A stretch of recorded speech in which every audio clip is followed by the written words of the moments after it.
2031 ನೈಸರ್ಗಿಕ ಕೃಷಿಯನ್ನು ಹೆಚ್ಚಿಸುವ ನಿಟ್ಟಿನಲ್ಲಿ ಗ್ರಾಮೀಣಾಭಿವೃದ್ಧಿ ಸಚಿವಾಲಯದಿಂದ ಬೆಂಗಳೂರಿನಲ್ಲಿ ಇಂದಿನಿಂದ 3 ದಿನಗಳ ಕಾಲ ಸ್ವಸಹಾಯ ಗುಂಪುಗಳ ನೇತೃತ್ವದಲ್ಲಿ ನೈಸರ್ಗಿಕ ಕೃಷಿ ಕುರಿತ ರಾಷ್ಟ್ರೀಯ ಸಮಾವೇಶ ಆಯೋಜಿಸಲಾಗಿದೆ. ಸಮಾವೇಶಕ್ಕೆ ಚಾಲನೆ ನೀಡಿದ ಕೃಷಿ ಸಚಿವ ಚಲುವರಾಯಸ್ವಾಮಿ ಕಿರುಹೊತ್ತಿಗೆ ಬಿಡುಗಡೆ ಮಾಡಿದರು.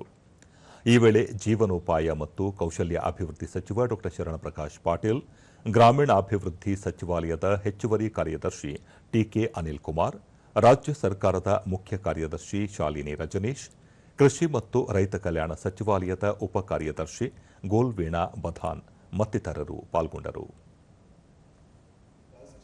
To natural and organic farming recently joined. Please come here because there is no progress unless we.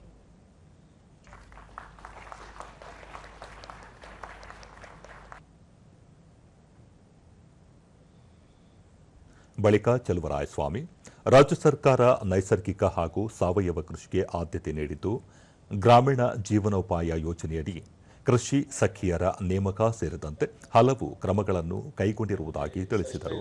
ಆಗ್ಬಹುದು ಅನ್ನೋ ಒಂದು ಕಾನ್ಫಿಡೆನ್ಸ್ ಬಂದರೆ ಅವಾಗ ಆಟೋಮೆಟಿಕಲಿ ನಾವು ಈ ಸ್ಕೀಮ್ಗಳಾಗಲಿ, ನಾವು ಕಾರ್ಯಾಗಾರ ಮಾಡೋದಾಗಲಿ, ನಾವು ಇಲಾಖೆಯಿಂದ ಕೊಡ್ತಕ್ಕಂಥ ಪ್ರೋತ್ಸಾಹ ಆಗಲಿ ಎಲ್ಲವೂ ಸಹ ಮುಂದೆ ಅದು ಬಹಳಷ್ಟು ಉಪಯೋಗ ಆಗುತ್ತೆ. ಶರಣಪ್ರಕಾಶ್ ಪಾಟೀಲ್, ಮಹಿಳೆಯರ ಮೂಲಕ ಸಮಾಜದಲ್ಲಿ ಯಾವುದೇ ಬದಲಾವಣೆ ಸಾಧ್ಯ ಎಂಬುದರಲ್ಲಿ ಕರ್ನಾಟಕ ಸರ್ಕಾರ ನಂಬಿಕೆ ಇಟ್ಟಿದ್ದು, ಅವರ ಬದುಕಿಗೆ ಸುಸ್ಥಿರತೆ ಒದಗಿಸುವ ನಿಟ್ಟಿನಲ್ಲಿ ಗೃಹಲಕ್ಷ್ಮಿ ಸೇರಿದಂತೆ ಹಲವು ಯೋಜನೆಗಳನ್ನು ಜಾರಿಗೆ ತಂದಿದೆ ಎಂದು ತಿಳಿಸಿದರು.